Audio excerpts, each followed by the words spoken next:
Shalom, selamat pagi anak-anak. Apa kabarnya hari ini?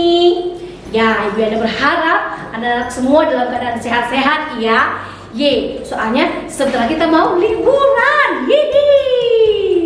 Nah, hari ini Ibu Yana mau ngajak kalian dulu untuk mendengarkan firman Tuhan ya. Sebelum kita melakukan aktivitas kita mau duduk, kita mau baca Alkitab dulu supaya apa? Tuhan berkati kita sepanjang hari ini apapun yang kita lakukan. Oke, Ibu Yana ajak kalian berdoa ya. Semua lipat tangan, tutup mata. Mari kita berdoa. Tuhan Yesus yang baik, kami bersyukur untuk setiap kasih sayang Tuhan yang kami rasakan dalam setiap hari. Dan saat ini kami mau bersama-sama mau mendengarkan firman-Mu. Kiranya Tuhan yang mau terus menolong kami supaya kami bisa mengerti dan melakukan firman Tuhan dalam hidup kami. Dalam nama Tuhan kami sudah berdoa. Amin. Oke. Nah, anak-anak, Ibu Yana mau tanya dulu nih. Siapa nih anak-anak Ibu Yana yang pernah diejek temannya terus dia langsung pukul temannya? Siapa yo? Ngaku. Siapa? Dia langsung langsung bombe ya, nggak suka sama temennya, langsung gak mau berteman dengan dia. Habisnya dia ejek, dia hina saya. Akhirnya nggak berteman dia sama teman yang ejek itu. Ayo. Nah, hari ini Ibu Yana mau ajak kalian. Ya, ada sebuah cerita di Alkitab yang ketika dia dihina sama seseorang, dia langsung marah. Wah, di manakah itu kisahnya? Yuk, anak-anak, buka Alkitab kalian. Kita buka Lukas pasal 9 ayat 51 sampai 56. Oke ya.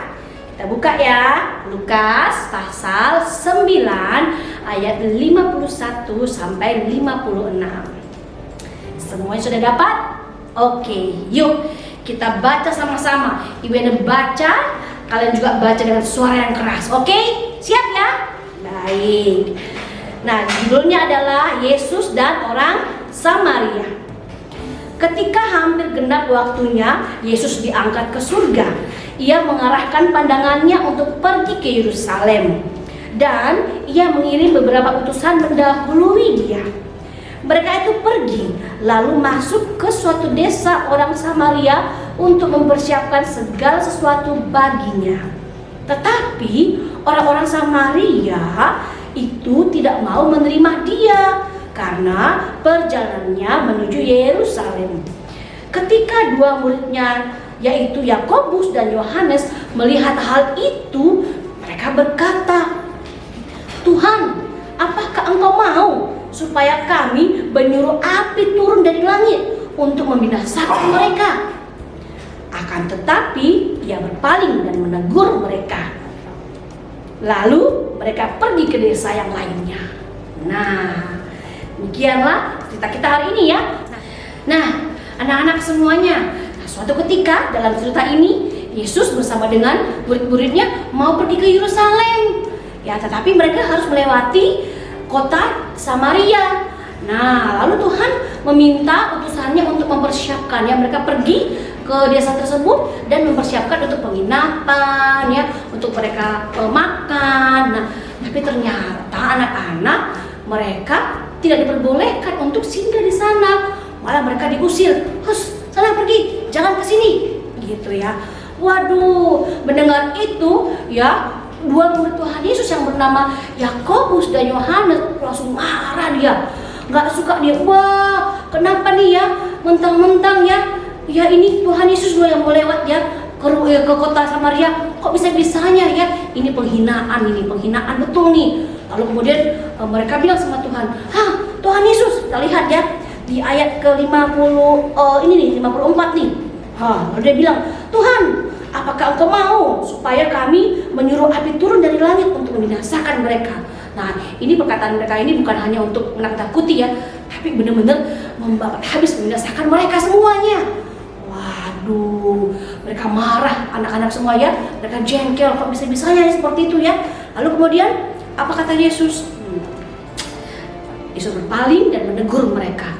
Nah, Tuhan bilang kan di Alkitab kan, siapa yang kukasihi dia kutegur, ya kan? Lalu Yesus menegur mereka. Nah, anak-anak, cerita ini bukan pertama kali aja loh Tuhan Yesus itu diusir, diejek gitu ya, nggak boleh lewat di daerah ya. Ada juga kisah tentang dimana orang Nazaret nggak memperbolehkan Tuhan masuk ke kotanya. Atau juga ada lagi orang Gadara itu malah mengusir Tuhan Yesus. Nah, jadi nggak hanya kisah ini ya, tapi masih banyak kisah yang lainnya di mana Tuhan tidak diperbolehkan masuk ke sebuah daerah. Nah, sekarang kita mau lihat lagi nih. Nah, coba kalian pikir, ini murid Tuhan Yesus ini kan sudah lama ya tinggal sama Tuhan Yesus ya.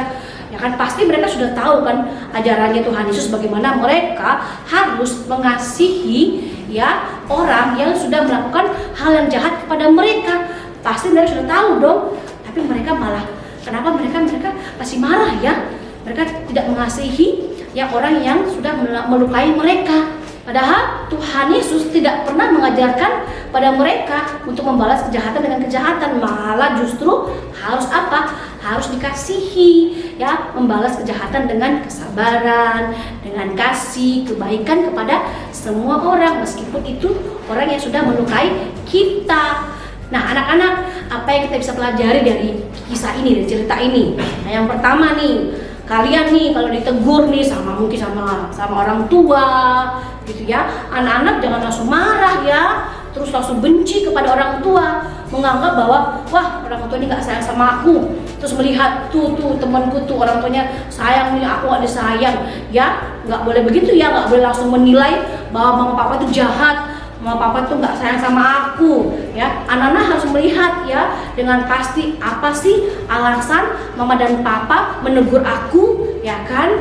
Coba cek dulu, mungkin ada hal yang kita lakukan yang tidak berkenan di hati mama dan papa. Ya, jangan langsung menilai bahwa papa mama itu jahat, papa mama itu nggak sayang sama kita. Nggak boleh ya, harus tahu alasannya dulu. Jangan cepat-cepat menilai sesuatu ya. Lalu yang berikutnya lagi, kalau ada sesuatu yang tidak menyenangkan ya, lalu menyenangkan buat kita, jangan langsung menyalahkan orang tersebut.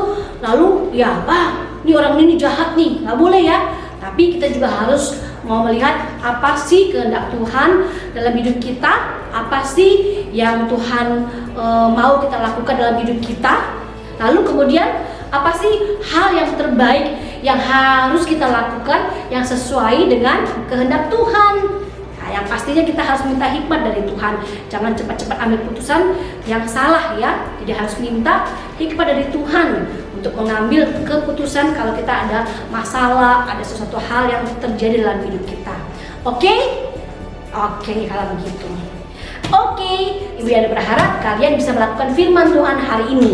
Ya, harus belajar untuk sabar, belajar taat, ya, nggak boleh langsung marah kalau ada sesuatu, harus sabar ya, minta hikmat dari Tuhan untuk bisa melakukan segala sesuatunya dengan baik, sesuai dengan kehendak Tuhan. Mari kita berdoa. Tuhan Yesus, terima kasih buat firman Tuhan hari ini.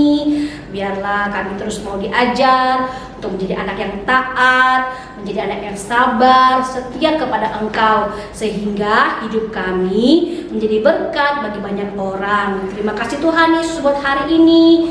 Dan kami berdoa, apapun yang kami lakukan sepanjang hari ini, biar semuanya itu berkenan di hadapan-Mu. Terima kasih Tuhan Yesus. Dalam nama Tuhan Yesus kami sudah berdoa. Sama-sama kita katakan amin. Sekian dari kita hari ini. Sampai jumpa di diskusi berikutnya. Bye-bye. God bless you.